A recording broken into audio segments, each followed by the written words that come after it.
Faslun fit tayammum. Baru 1 jam. Kita sampai jam 10. Sampai penyampaiannya sampai jam 10. Saya jawab setengah jam. Faslun fit tayammum. Satu pasal tentang masalah tayammum. Ini suatu pasal pada menyatakan hukum tayammum. Hukum tayammum. Ada footnote 2.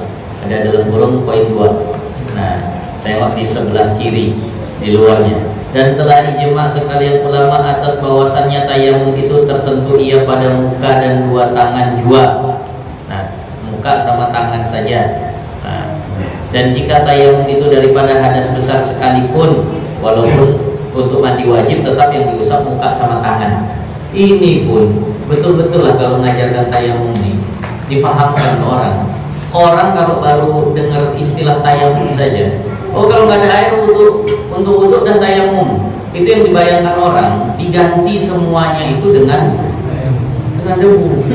Didudukkan betul nanti kalau menyampaikan. Jadi ini pernah soalnya kejadian, kakinya tak bisa kena air, maka dia ambil tanah. Tahu di kaki. Ngapain tayammum? Karena meletakkan tanah di situ. Jadi betul-betul cuma muka sama tangan saja. Walaupun ganti dari kaki tetap wajah dan tangan. Nah, sampaikanlah yang betul. Bermula syarat tayammum 6 perkara. Jadi tayammum dan ijma lah, sepakat ulama itu memang ada di Al-Quran, dikatakan ada, nah, di hadisnya juga ada. Itu asbabun nuzul ayatnya ketika Sayyidatuna Aisyah kehilangan kalungnya. Berjalanlah Rasulullah bersama rombongan para sahabat ikut Sayyidatuna Aisyah di situ. Lalu ternyata Sayyidatuna Aisyah hilang kalungnya. Akhirnya tertahanlah, sibuk mencari kalung. Tak akan beranjak kalau kalungnya tak ditemukan. Sana sini tak ada. Akhirnya makin lama tertahan di situ. Air mulai habis, tak ada wudhu. Akhirnya para sahabat segan ngomong sama Aisyah istri Nabi. Segan juga ngomong sama Rasul. Akhirnya ngomongnya sama Sayyidina Abu Bakar. Abu Bakar, tengoklah tingkah anakmu. Gara-gara dia terhambat kita semua tak berjalan. Sayyidina Abu Bakar langsung datang ke Aisyah, ditampar Sayyidina Aisyah dalam satu riwayat. Nah, atau dihadik namun dilindungi Rasulullah. Jadi Rasulullah tetap membela.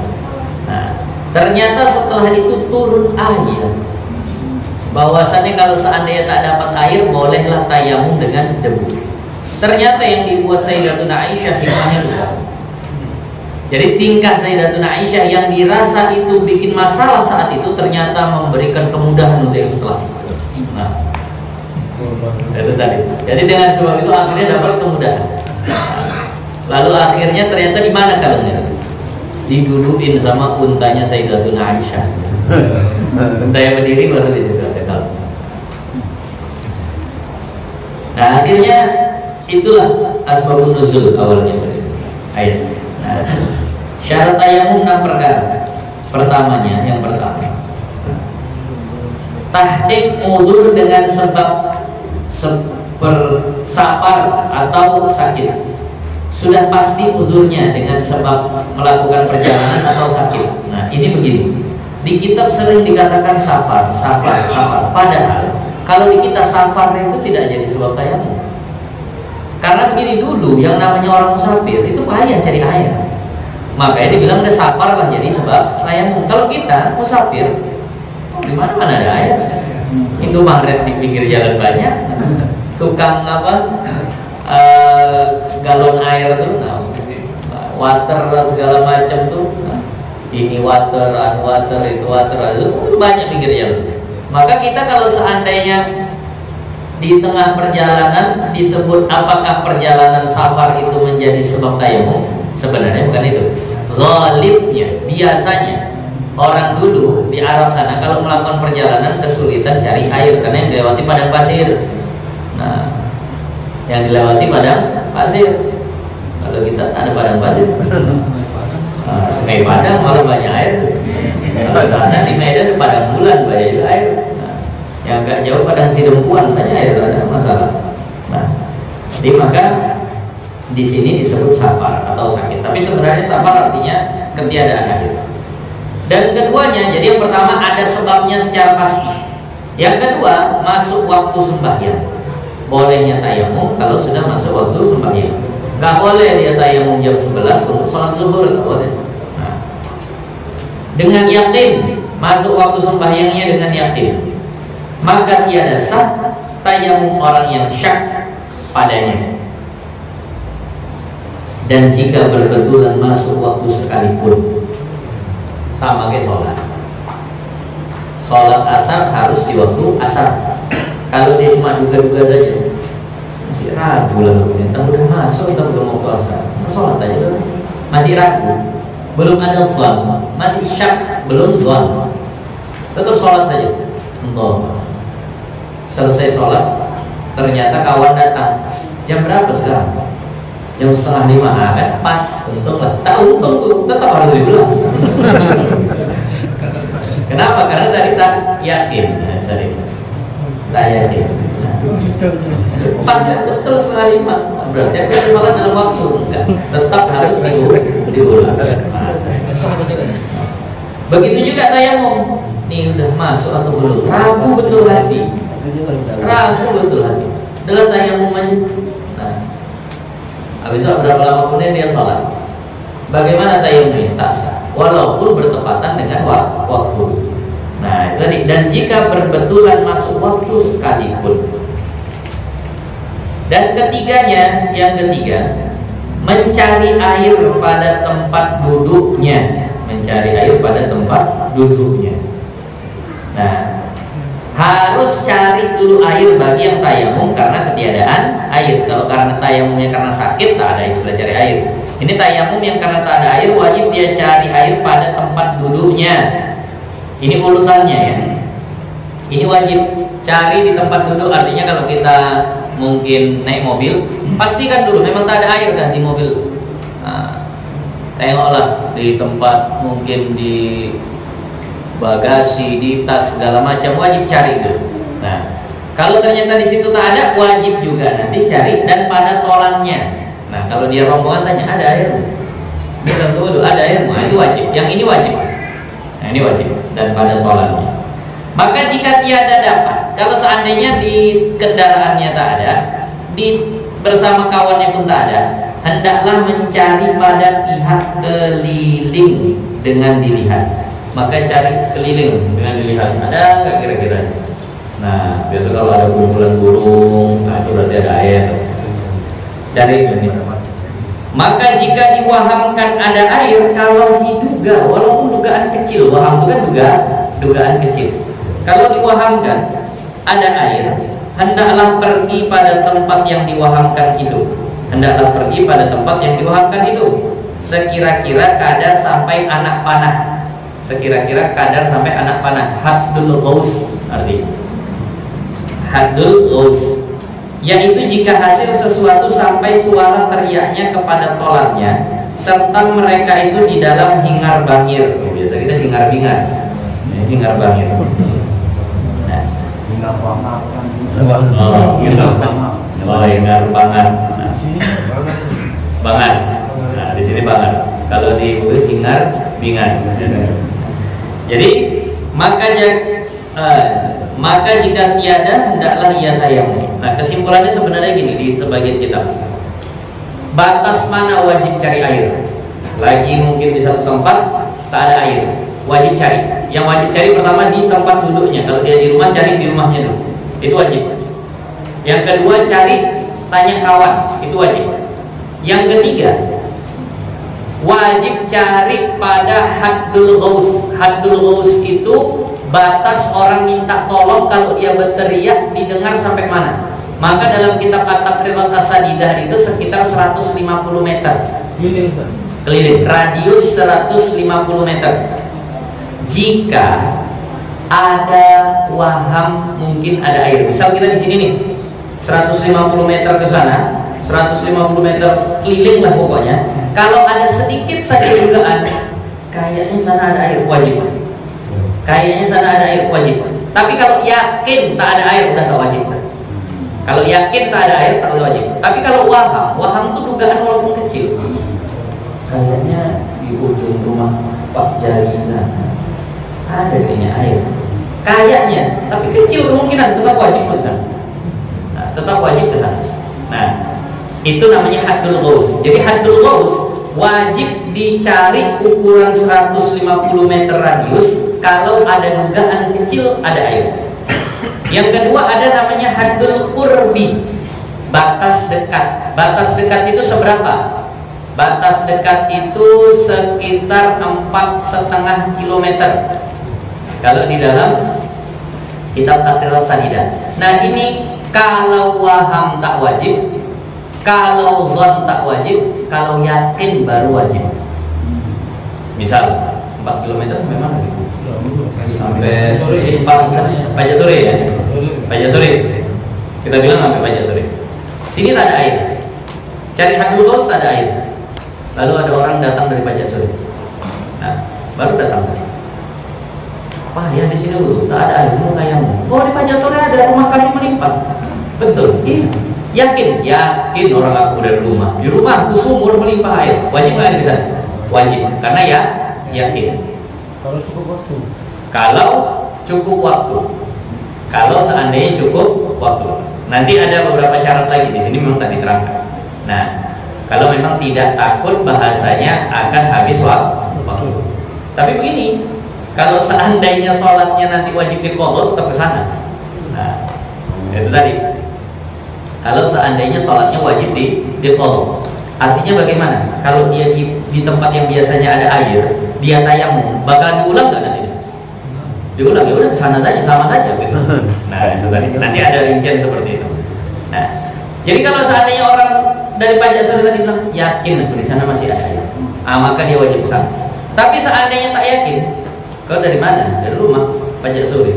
Ada air? Ada. Oh kesana lah kami. Karena belum sampai, masih batas haddul qurbi. Tapi entahlah ya, tadi ini tinggal sedikit. Entah ada, entah enggak lagi sekarang. Ada. Kalau begitu wajib kan? Enggak wajib. Karena yang wajib dicari sampai batas itu kalau ya yakin. Kalau udah tak yakin, tak wajib lagi. Itu. Ini haddul qurbi. Ada haddul bu'di. Haddul bu'di itu batas jauh. Batas jauh itu lebih dari 4,5 km. Misal sampai ke kemana kita bilang? Sampai ke Tanjung Gading. Tanjung Gading udah lebih deh. Sampai Tanjung Gading. Itu kalau seandainya di situ ada air, yakin pun tak wajib saya cari sampai situ. Udah terlalu jauh gitu. Sampai waktu. Walaupun sampai waktu tak wajib. Nah, tapi kalau seandainya di tempat yang wajib diulang, sebenarnya tak masalah. Dia sholat di situ pun tak masalah. Kenapa? Karena itu sudah jauh.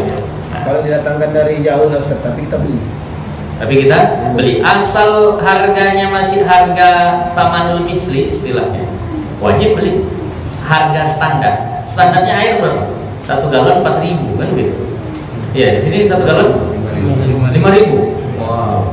4.000 juga. Bolas saja. Hah? Bolas saja. Oke. Jadi kalau di Medan 4.000. Nah kalau seandainya masih dia itu standar harganya, wajib beli, wajib pakai. Tapi karena jadi kesempatan sama orang, pai airnya ada 1 galon 15.000, kata wajib. Dari atas sama nulis. Dan itu ada haddul ghaus. Yang pertama di tempat duduk dan sama kawan, itu mau yakin mau tidak wajib. Mau ragu mau kayak mana pun tetap wajib kan. Kalau haddul ghaus. Ghaus itu artinya minta tolong. Jadi makanya berteriak tadi kan gitu. Orang berteriak sampai mana lah biasanya kedengaran? 150. Di saat orang bising tadi ya, hingar bangir atau hingar bingar tadi. Nah, tapi kalau tengah malam orang berteriak itu mungkin sampai 1 kilo pun dengar karena semua orang tidur. Nah, tapi kalau saat bising mungkin cuma 150 meter. Itulah kita memang butuh begini.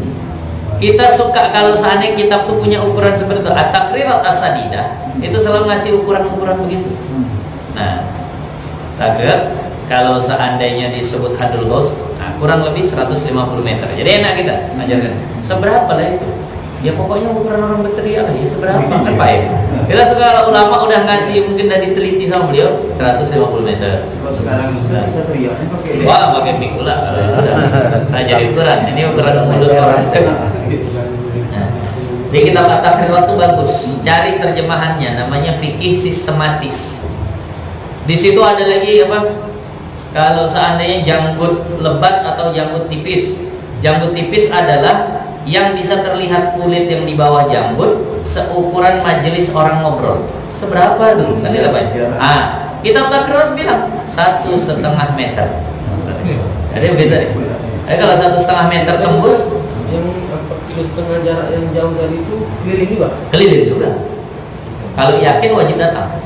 Kalau tak yakin tak usah. Itu berdasarkan khobar kan? Berdasarkan khobar ya jelas lah. Nah, ataupun yang ditelepon dia kan jadi yakin tuh. Habis saya tanya tempat kalian, ya, sini banyak air nih. Di pajak sore. Betul lah kak, iya betul. Cepatlah ke sini. Nah, tadi. Ini begitu. Dan jadi, iya saran saya bagi yang mau menambah ini referensi bacaan fikih. Nah, kalau payah nyari, beli online. Sekarang udah ada handphone. Nah, kalau istri-istri kita pandai belanja online, bapak belanja online tapi belanja kitab, cari di Shopee. Nah, ketik fikih sistematis, itu terjemah dari kitab At-Tahrir As-Sadidah. Nah, kita enak baca, sistematis tuh.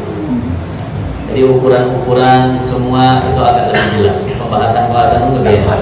Nah, itu sama saja ini jadi bahan muzakarah mereka lah. At-Tahrir As-Sadidah. Yang menerjemahkan orang dari pondok pesantren Lirboyo. Kalau ada rezeki anak pondok kan ke Lirboyo. Nah, insya Allah balik bisa bahasa Jawa. Karena belajar di bahasa Jawa. Sidogiri Lirboyo itu luar biasa. Itu pondok-pondok tua yang penuh barokah. Jadi mereka banyak menerjemahkan kitab-kitab Ahlus Sunnah wal Jamaah. Dan keempatnya, ulur memakai air. Nah, ulur memakai air dengan bahwa takut daripada memakainya atas hilang nafsu. Hilang nafsu artinya meninggal dunia, atau manfaat anggota, atau hilang manfaat anggota. Dia tak mati tapi matanya buta misalnya, itu hilang manfaat anggota. Kata dokter, tahu kalau cuci muka tak bisa nengok lagi nanti kalau kena air. Nah, udahlah jangan dibuat. Nah, memang tak sakit, cuma besok matamu padam tak bisa memandang. Nah, ini jangan. Dan masuk pada udzur barang yang apabila ada air pada hampirnya. Termasuk udzur juga. Artinya udzur boleh tayamum juga adalah apabila ada air pada hampirnya. Di dekatnya ada air. Nah, dan jika dikosotkan dia, kalau dia mau menuju air tadi, takut ia akan dirinya. Dia takut akan dirinya. Dekatnya air. Di mana? Depan situ. Cuma kalau keluar langsung kena corona, misal. Memang tutup pintu itu lah. Memang luar biasa. Pokoknya keluar langsung nggak disambar sama COVID, misal saja. Lockdown tuh. Nah, jadi kalau seandainya dia takut akan dirinya atau di luar atau di air itu ada buayanya, ada hewan buas, daripada binatang yang buas. Ada air, ada danau, ada telaga, tapi buayanya ada 7 ekor itu. Gimana mengambil? Tak bisa lah. Nah, maka ini termasuk udzur. Ada nggak airnya? Ada, tapi tak bisa diambil, sama saja. Wujudu ka'adami, adanya macam tak ada juga. Atau seteru, atau ada musuh. Kalau dia keluar dia bakalan dibegal atau bagaimana lah gitu. Kalau nyari air, memang nggak kalah jauh, tapi daerahnya tak aman. Atau takut ia atas hartanya, atau kalau dia pergi nanti hartanya diambil orang, sementara itu bisa dibawa, dia harus jaga situ. Nah, daripada pencuri atau penyamun, atau bercerai daripada kawannya. Orang udah pada berangkat, dia belum wudu. Aku udah bentar ada. Pokoknya kalau apa ini mau berangkat, kalau aku kesana ketinggalan kawan, dia tak tahu jalan. Nah, itu uzur juga. Nah, atau bercerai pada kawannya, maka hendaklah ia tayamum pada segala yang tersebut ini. Dia tayamum dengan segala yang tersebut ini. Atau ada air tapi musabbal, lisyurbi. Ada air tapi didermakan untuk minum. Tak ada lagi air situ untuk wudu. Oh, itu ada air di tong. Ternyata tulisannya air untuk minum. Tak boleh dipakai itu untuk wudu. Dosa. Nah, jadi itu memang disediakan oleh orang yang berderma untuk minum. Nah, jadi itulah. Kalau begitu bagaimana? Tayamum. Tak boleh dipakai paksa itu. Jadi pakai wudunya sah tapi berdosa. Dipakai wudunya sah tapi berdosa. Nah, kenapa? Karena dia disediakan untuk minum. Kalau dipakai untuk yang lain tak boleh. Nah, begitu. Untuk minum orang yang tak sholat Ustaz? Kalau untuk minum orang yang tak sholat? Tak masalah, karena memang untuk minum saja. Kalau tulisannya. Nah, untuk lagi. Untuk minum saja. Nah, maka itu yang sering saya ini kan. Ini hati-hati. Kadang memang kita gimana ya? Ya walaupun udah tahu lah ridhonya, tapi untuk lebih jelas. Karena beda memang fadilah pahalanya. Di sini musola ini kalau buka puasa ada orang antar makanan. Ada. Dia bilangnya apa? Untuk orang buka puasa. Untuk orang buka puasa. Ternyata tak habis. Belum di. Nah, akhirnya ada anak-anak yang datang ke situ ikut makan. Anak-anak puasa tidak? Tidak. Nah, itu dari bahaya. Dia amanahnya itu orang yang puasa. Datang anak-anak ikut makan. Secara umum itu. Itu tadi. Makanya kalau lafaznya begitu, sebenarnya secara zahir kalau mazhab Syafi'i udah itu orang puasa. Walaupun secara hatinya kita ridhonya ini kan begitu. Tapi makanya udah bagus kasih aja lah. Untuk orang sholat. Gitu. Nah, untuk nanti maghrib, ya untuk nanti maghrib. Ya untuk malam nih, nah begitulah terserah. Karena kalau begitu nanti, karena begini memang beda pahalanya. Kalau dia bikin pahala kan memang kata Rasulullah, man fattara sha'iman falahu ajrihi. Maka siapa yang ngasih makan orang berbuka puasa, maka dia dapat pahala gitu. Giliran dia ngasih udah cuma seplastik habis sama anak-anak. Dia cuma bawa risol 5 biji. Nah. Itulah mampu dia. Tak ada satupun orang puasa makan anak-anak semua. Apa tak dapat dia? Mana dapat dia pahalanya tadi itu? Karena anak-anak tak puasa semua, itu yang harus hati. Dia pingin kali dapat pahala. Membelikan risol 5 saja dia betul-betul udah bahagia lah. Paling tidak ada orang yang makan yang rupanya anak yang makan. Saja dia dapat pahala. Kan begitu. Kalau dia udah tadi kan kalimatnya untuk orang yang buka puasa. Iya. Begitu buka dengan kurma, kemudian makan yang kedua gorengan, apakah itu termasuk? Itu termasuk itu. Makanya malam nanti masuk. Ini yang memang tak puasa sama sekali yang tak masuk situ. Cuma anak-anak jadi tadi kan kasihan dia. Udah senang dia berasa, alhamdulillah dapat pahala banyak orang. Anak-anak. Itu diperhatikan juga, dibagi lah. Jangan satu plastik itu dikasih anak-anak. Anak-anak makan ini semua. Kasihan dia menyumbang tuh. Tak dapat semua pahala banyak. Jadi itu yang pernah sempat ada viral, kalau bahasa sekarang viral. Orang Masjid Istiqlal ada orang tak puasa datang mengambil takjil. Diusir sama orang Masjid Istiqlal. Kok tak puasa? Orang anak-anak jalanan aku diusir. Yang disalah-salahkan penjaga Masjid Istiqlalnya kalau tak salah. Oh pelit kali, makanan banyak begini segala macam. Kalau saya mandang justru dia orang kaya amanah. Orang kata yang nitip untuk orang buka puasa, dia jagakan itu. Jadi ketahuan tak puasa, enggak itu untuk orang puasa. Nah, jadi kalau seandainya airnya didermakan untuk minum, maka tak boleh untuk wudu, maka dia jadinya boleh untuk tayamum. Dia boleh bertayamum, karena itu termasuk wudu. Berikutnya, dan kelimanya, syarat yang kelima, berhajat ia akan air, kemudian daripada dituntuti akan dia berhajat akan air setelah dicarinya, karena dahaga binatang yang dihormati. Nah, dia punya air, tapi kalau dipakai nanti akan ada korban kehausan. Siapa korbannya? Binatang yang dihormati. Binatang yang dihormati itu siapa? Seperti karena meminum dirinya, ya dirinya sendiri. Nah, ataupun ya keluarganya lah, atau binatangnya, kudanya, lembunya. Nah, binatang yang tak dihormati ada berapa di kitab? 6 atau 5. Pertama yang tak dihormati adalah murtad.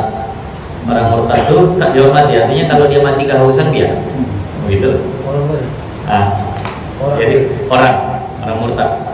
Jadi misal kita ada air cukup untuk wudu, cukup untuk minum kita. Sementara ada orang murtad, dia kehausan. Nah, kita kasih dia atau kita wudu? Wudu aja. Kecuali dia mau obat saat itu juga. Nah, itu tadi. Kau mau minum air nih, syahadat balik dulu. Kalau dia ada syahadat kasih. Kemudian kafir harbi. Kafir harbi orang yang memerangi orang Islam. Entah bagaimana satu perjalanan pula sama tentara Israel. Mau kemana? Mau ke Palestina. Mau nyerang orang Palestina. Upaya kehausan dia di jalan. Nah, dia aja wudu lah. Tak usah dikasih minum. Selalu gitu. Nah, biar mati. Nah, karena memang mau nyerang orang Palestina. Bisa begitu. Bisa dibunuh itu ya? Enggak bisa dibunuh. Kafir harbi penghalang darah. Kemudian siapa lagi binatang yang tak dihormati? Binatang yang tak dihormati berikutnya adalah tarikus sholat. Orang yang tidak sholat. Jadi kalau dia haus, kita punya air banyak, cukup untuk wudu, cukup untuk minum. Ini haus, kalau kau wudu, matilah nanti kehausan. Sholat lah kau. Kalau kau tak mau sholat, biar mati. Nah, begitulah orang yang tak dihormati tadi. Kemudian siapa lagi? Nah, kemudian adalah babi, khinzir. Nah, ada babi, kalau seandainya kita wudu, babi ini mati kehausan, biar aja mati. Bahkan memang sunnah hukumnya membunuh babi. Nah, kalau dalam kita, tapi jangan kita buat di sini. Sunnah hukum babi, jangan membunuh babi, jangan ke peternakan babi. Melanggar hukum. Nah, kalau ada babi liar perjalanan sini, itu sunnah bagi orang Islam untuk dibunuh. Kemudian yang terakhir, yang keenam ya berarti. Ayat kelima. Yang kelima adalah kalbun asyur, anjing yang galak, menggigit, mencakar, menyerang saja kerjanya. Nah, itu biar mati. Kalbun asyur. Itu sunnah dibunuh juga. Kalau kena membahayakan orang. Zani muhsan satu lagi, berarti 6 betul. Nah, satu lagi adalah zani muhsan. Zani muhsan adalah orang yang berzina yang sudah pernah menikah. Karena memang haknya, hukumannya itu dirajam sampai mati. Jadi biar. Berarti kan 4 yang binatang berwujud manusia, 2 binatang. Iya, 2 binatang. Karena memang binatang itu disebut manusia ini sebenarnya hayawan juga. Hayawan juga manusia. Hayawanun nautik, hewan yang bisa berbicara. Berarti lebih banyak yang tak terhormat manusianya daripada binatang. Kucing kehausan, jangan dibiarkan mati. Wajib disakan air. Kucing. Di sini Ustaz, berarti kalau ada kucing dalam keadaan kehausan, ada manusia tadi yang tak sholat tadi kehausan, wajib kasih kucing. Nah, kucing lebih terhormat. Ada orang yang tak sholat, jatuh betul harga diri orang kalau seandainya tidak sholat. Kalau lebih makan kucing. Ada kalimat ini Ustaz, haram sekedudukan dengan orang yang tak sholat. Ya, kalau seandainya menunjukkan kita ridho, berjinak-jinak, ya kalau disebut berjinak-jinak dengan orang yang tidak sholat tadi. Tak ada risih, tak ada masalah, tak ada beban di hati kita melihat dia kayak gitu. Malah berjinak-jinak kita sama dia. Itu tak.